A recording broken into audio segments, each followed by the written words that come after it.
ଜଙ୍ଗଲ ପାଖକୁ ଲାଗି ଗୋଟିଏ ଗାଁ ଥିଲା। ସେହି ଗାଁରେ ବଉଳା ନାମରେ ଗୋଟିଏ ଗାଈ ରହୁଥିଲା।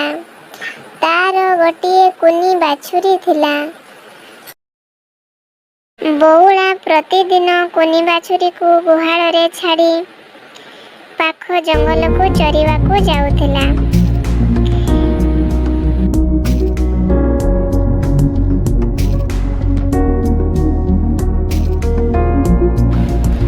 ବଉଳା ଦିନମାନ ଜଙ୍ଗଲରେ ଚରାବୁଲା କରି ସଞ୍ଜ ବେଳକୁ ସେ ଫେରି ଆସି ତା କୁନି ବାଛୁରୀକୁ କ୍ଷୀର ପିଆଉଥିଲା। ଦିନକର କଥା, ବଉଳା ଜଙ୍ଗଲକୁ ଚରିବା ପାଇଁ ଯାଇଥିଲା। ଜଙ୍ଗଲରେ ଏପଟ ସେପଟ ବୁଲାବୁଲି କରୁ କରୁ ତାହାକୁ ସନ୍ଧ୍ୟା ହୋଇଗଲା। ସେ ଜାଣିପାରିଲା ନାହିଁ। ଯେତେବେଳେ ସେ ଜାଣିଲା ସନ୍ଧ୍ୟା ହୋଇଗଲାଣି, ସେ ତରତର ହୋଇ ଘରକୁ ଫେରିବାକୁ ଲାଗିଲା। ଏତିକିବେଳେ ହଠାତ୍ ବଣ ବୁଦା ଭିତରୁ ଗୋଟିଏ ମହାବଳ ବାଘ ବାହାରି ବଉଳାକୁ ଅଟକାଇଲା ଏବଂ କହିଲା, ବଉଳା, ମୁଁ ଆଜି ତୋତେ ଖାଇବି। ବାଘ ମାମୁଁର କଥା ଶୁଣି ବଉଳା ଡରିଗଲା। ବିକଳ ହୋଇ କହିଲା, ବାଘ ମାମୁଁ, ସଞ୍ଜ ହୋଇଗଲାଣି। ଘରେ ମୋର କୁନି ବାଛୁରୀ ଅଛି। ସେ ସକାଳୁ କିଛି ବି ଖାଇନାହିଁ।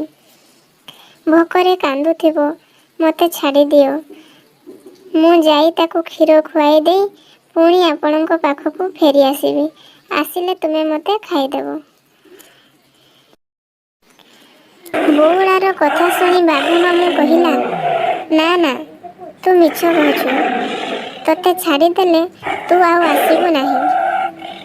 ମୁଁ ତୋତେ ଏବେ ଖାଇବି। ବଉଳା କହିଲା, ବାଘ ମାମୁଁ, ମୁଁ ସତ କହୁଛି, ନିଶ୍ଚୟ ଆସିବି। ଆସିଲେ ତୁମେ ମୋତେ ଖାଇବ। ବଉଳାର କଥା ଶୁଣି ବାଘ ମାମୁଁ ରାଜି ହୋଇଗଲା।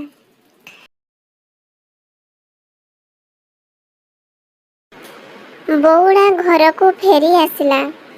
ତା କୁନି ବାଛୁରୀକୁ ବହୁତ ଗେଲ କଲା, କ୍ଷୀର ପିଆଇ ଦେଲା। ତାପରେ ବଣରେ ଥିବା ବାଘ ମାମୁଁ ପାଖକୁ ପୁଣି ଫେରି ଆସିଲା। ବାଘ ମାମୁଁ ବଉଳାର ବାଟକୁ ଚାହିଁ ରହିଥାଏ। ବଉଳା ସତକୁ ସତ ଫେରି ଆସିବାର ଦେଖି ତା ମନରେ ଦୟା ଆସିଲା। ସେ କହିଲା, ବଉଳା, ତୁ ସତ କହିଛୁ। ନିଜ କଥାକୁ ରଖିଥିବାରୁ ମୁଁ ତୋତେ ଛାଡ଼ିଦେଲି। ଯା, ତୋ ବାଛୁରୀ ସାଥିରେ ଖୁସିରେ ରହିବୁ। ତାପରେ ବଉଳା ଖୁସି ହୋଇ ଘରକୁ ଫେରି ଆସିଲା।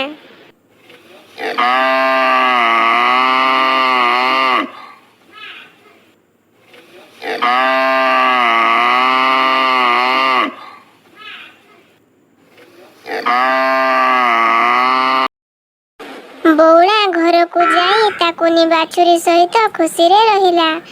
ଏତିକିରେ ଆମ ବଉଳା ଗାଈ କାହାଣୀଟି ସମାପ୍ତ ହେଲା।